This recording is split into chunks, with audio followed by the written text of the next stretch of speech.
Hey folks, welcome back, Tarun. So thank you so much again for joining us. I know that you grew up in India, right? So I'm going to give you a very difficult task.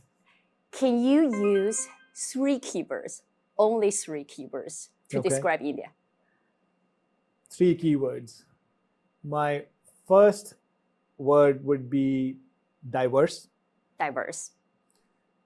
My second word would be vibrant.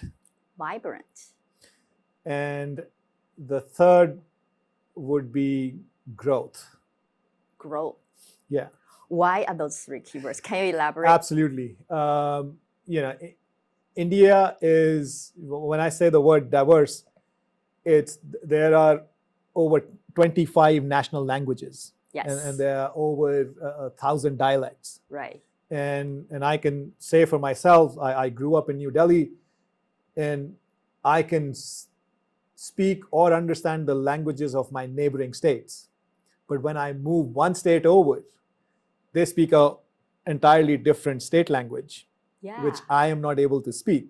The South has more, and then the accents are very different in the South compared to the North. Absolutely. Right? So definitely as I move from North to South, that gap actually goes up. So there is so much diversity, and so it's not just the language; it's just how the states are. That has such uniqueness. Every state is so different in how they conduct themselves, or what they bring to the economy, or just to the culture of the country itself. Is just so different that diversity or diverse is the first word that comes to mind.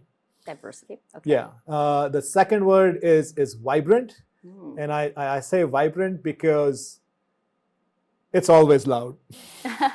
There's always, you have people, a lot of people. It's crowded everywhere. And so it's exciting. I may have used you gave me one word, I chose vibrant.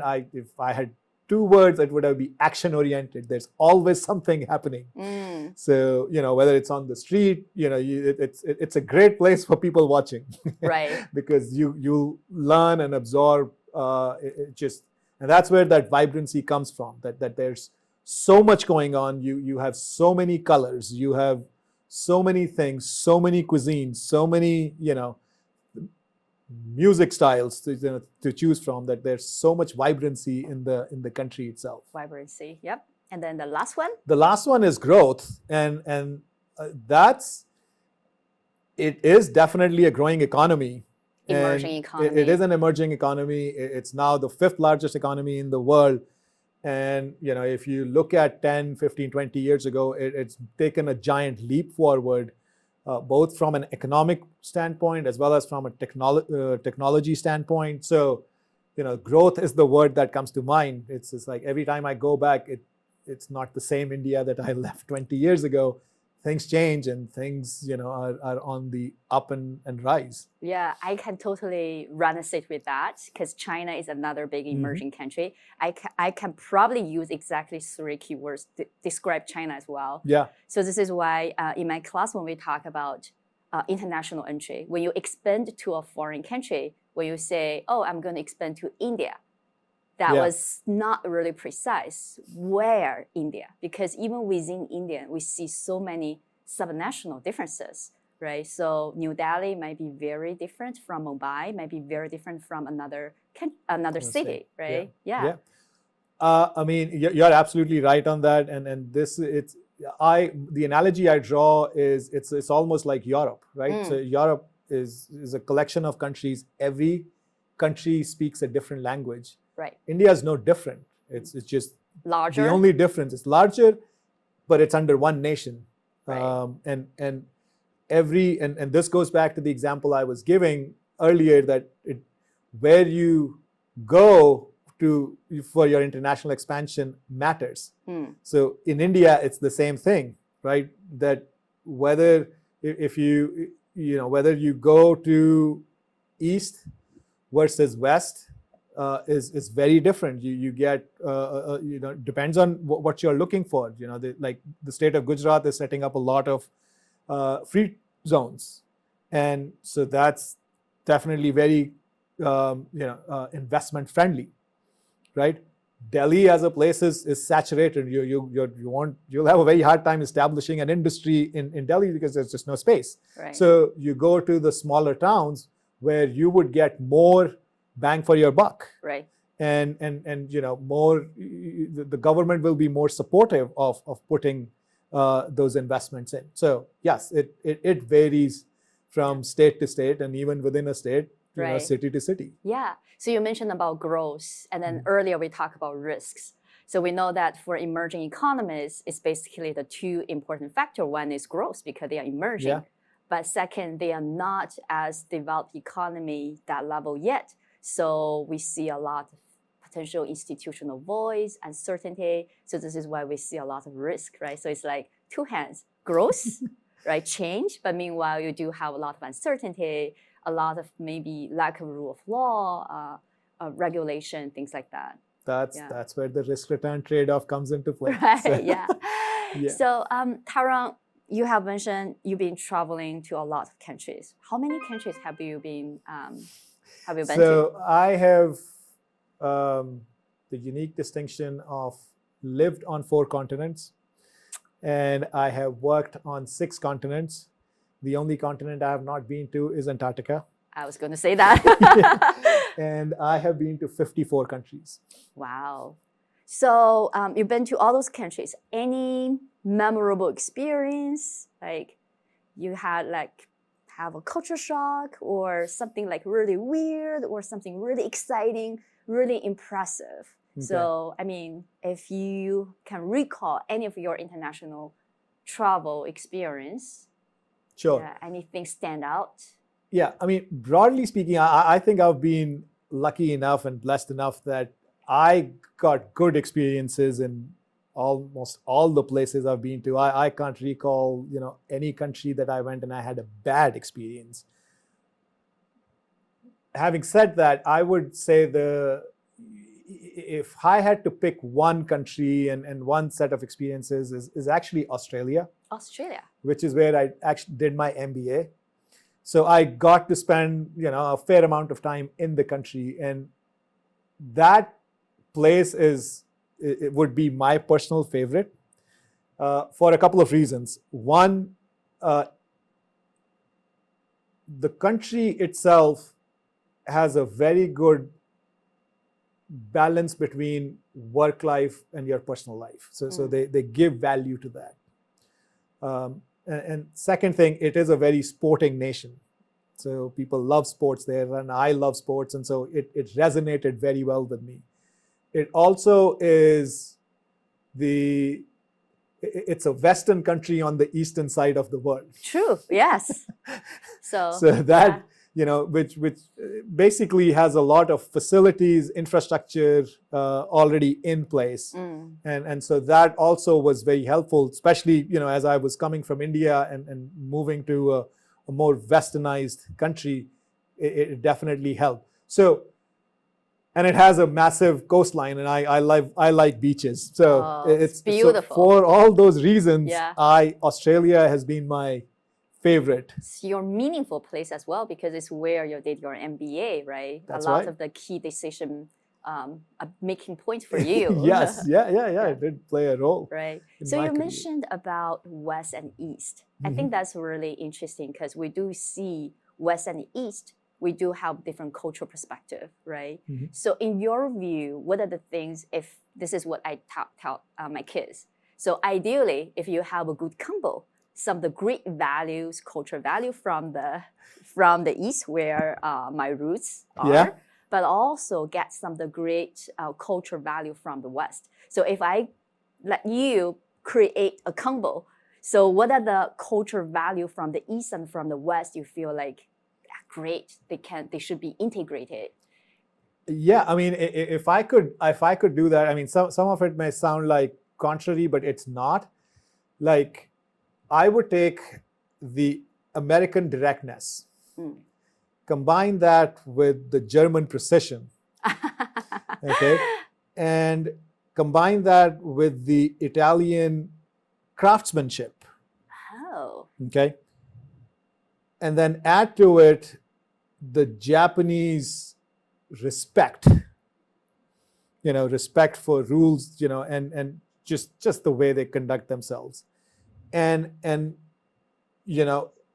combine, and I actually put India and China as one, because there's a lot of creativity. It's they can figure out ways to get things done. Pragmatic creativity. Yes, so it's exactly. not like fundamental breakthrough, but it's it is pragmatic creativity. So I would love to combine that and create in a perfect world, and that would be a deadly combination. Wow, that was amazing. So speaking of that, I guess my next question would be, I can imagine you must lead teams with different background, cultural background, nationality. So if you're leading a team, Italy, German, as you described, yes. Japan, China, India, right? So how we know that creativity might happen when you have diverse background, but meanwhile, we might have some conflicts just because we are different, right? So any of the experience you have had, any tips you would give to people who lead a multicultural team? Sure. I think the first thing that I want to mention is that everybody needs to realize how interconnected we are. That's the piece people tend to forget. And I'll use an example there. This happened late 2022 and into early 2023. There was a Russian oil tanker, right, which was going through the Bosphorus in Turkey. And as it was going through the Bosphorus, the Turkish government insisted on a proof of insurance. Okay. Now you would wonder that no ship leaves port without insurance. It's just they don't. They can't. Yeah. So why, you're scratching your head going, why is Turkey insisting on a proof of insurance on a moving ship? Now, the story behind it is that when the Ukraine war broke out, as a result of that, US and the Western allies decided to impose sanctions on Russian oil. And then they directed Western insurance companies that if the oil price goes above $60, you are not to give insurance to the Russian cargo. Sure. Now, as that ship was moving through it, the market price went above $60, which means that insurance was now null and void. Okay. So what did that do? And so why is Turkey interested in a proof of insurance? The reason they are interested in is that it's their geographical territory. And if there is an oil spill, now there is no coverage. Okay, so it's their loss, right? They can't go to anyone. So what did it do?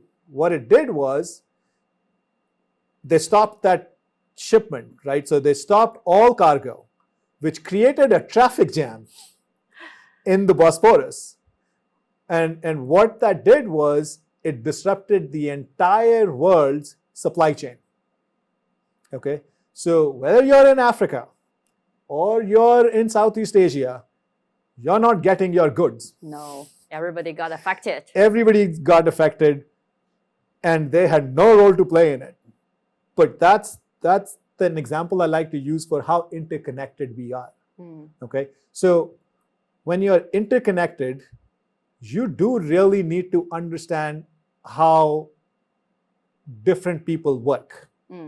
Okay, and to me, that's, this came up as an example, and I'll use another example here. And it came up this morning when I was presenting to the students. I went to Australia, and if I really wanted an Indian experience, I should have stayed back in India. True. Right? I went to Australia because I wanted to learn. And the question was, yes, the question was, how, given I've been in so many countries, how did I assimilate myself? And the answer to that is because I want to experience local, right? I have to come out of my comfort zone. That's what people tend to do. They tend to congregate with their own. Familiarity. For familiarity, it's comfort. Easier. It's easier. So if you want to have a global mindset, you need to come out of that comfort zone and really experience the culture, the people. That way you will get a better understanding of where they are coming from. And that will give you a global mindset. Right. Because, I have, if I look through my roster of friends, it is like a world map. Yeah. Right? I don't have any particular nationalities in it. And that has definitely helped me in my career, because I am able to, relate to a particular situation in a particular country. And classic example, Thailand. There's so much respect and how you deal with things and how you transact business. You're able to, if I had not been there, if I did not have Thai friends, I would not know that. But it's, again, come out of your comfort zone, make an effort to understand, the different perspective. That's going to give you the global mindset. And then, that international experience, seek out an international experience. I would encourage everyone to go take a posting somewhere outside their home country. Yeah. So this is why the students come to Kelley and then take these international business classes. So one question, hypothetically, if you can time travel, let's say 20 years ago, what would you do differently? Or what would you say to yourself? Well, I think my career turned out fine. So like, just doing what you're doing. You're doing great. Just keep doing, yeah. But having said that, I think there are a couple of things I would say to a 20-year-old younger, version of myself. One is, it's very important to have goals. Okay. And the closer your goal is related to your passion, what you really like to do, you're bound to be more successful sooner in life. Because that's your passion. Yeah, because you enjoy doing you enjoy doing whatever you're working on. So that's definitely one thing I would tell my younger self. Just have a goal and think big and work on it. Think big. So I think that's interesting. Like, what's the fine line between setting the goal? So in class, we say a goal is something you need a stretch, and then you need to jump to stretch to reach it. So you don't want to go, you can just reach it like now. You want to go, you need a little bit more efforts, right? So you talk about big goal, right? Yes. So what's the fine line of being just having a reasonable goal or versus just... Sure. Yeah. There's a there's a chain of thought here in terms of your mind, what you set your mind to, your mind will help you get there. But your mind is lazy enough, it will not do more than what you set the goal to, okay? And what happens is, when you're setting goal, you are affected by your own bias, okay? And now I'm going to do this exercise on you, okay? Okay, which I did with the students as well. So if I were to ask you that, give me a range. A range. Okay, where you're 99% confident, your 99% confidence level of the distance between Earth and Moon. Earth and Moon. Yes. How many miles is it? Gosh, I'm terrible at geology. Doesn't matter. So take a guess and give me your range. I don't know, 10 billion miles. So what's the range? Just pick a range. 10 billion to 30 billion? I don't know. Okay. And what did you base that 10 billion to 30 billion on? That first number, 10 billion. I have no idea, to be honest. I just feel like they have enough zeros. And so that proves my point, right? And the actual answer is 238,000 miles. So it's not that far. Not that far. I thought like this really far. Yes. It's not that far. No, not that far. And so there are two things here, right? You chose a number based on your thoughts and your backgrounds and your perception, and you chose 10 billion as that starting point, right? What was your high number?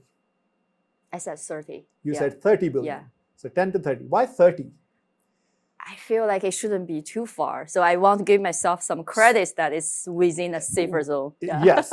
And therein lies the second point. You limited your mind because I said, give me your 99% confidence, where you could have said 0 to infinity. You would have been 100% sure. That's true. Right? That's true. But you never chose that. I didn't. And that's what happens when we choose goals, because the goal is so far out there and you can't imagine it. So you go by your own perception and you go, okay, this must be okay because I can't see it. And that's what people end up doing. That they end up choosing a goal which may be just 2 steps removed from where they are because they can't see 2 steps from now. That's so interesting, right? So I'm basically constrained by myself. Exactly. Yeah. So I like how you started your day, going back to the first question. And then you also mentioned about just keep doing it. You also mentioned about your own spirits, like your almost like psychological thinking. I think all those things basically bring in today about stress management or about mental health and then meditation. So this is something I think today a lot of our students and the younger generation, they do face because they face a lot of information, probably way more information. That's right. Right. Yeah. So if you were giving folks some advice on that, you seems to be a very rational person. You have very good dedication, very goal-oriented, right? So, but if you're giving people who might struggle about mental health or stress, basically, how do people do that? Any tips you can? Sure.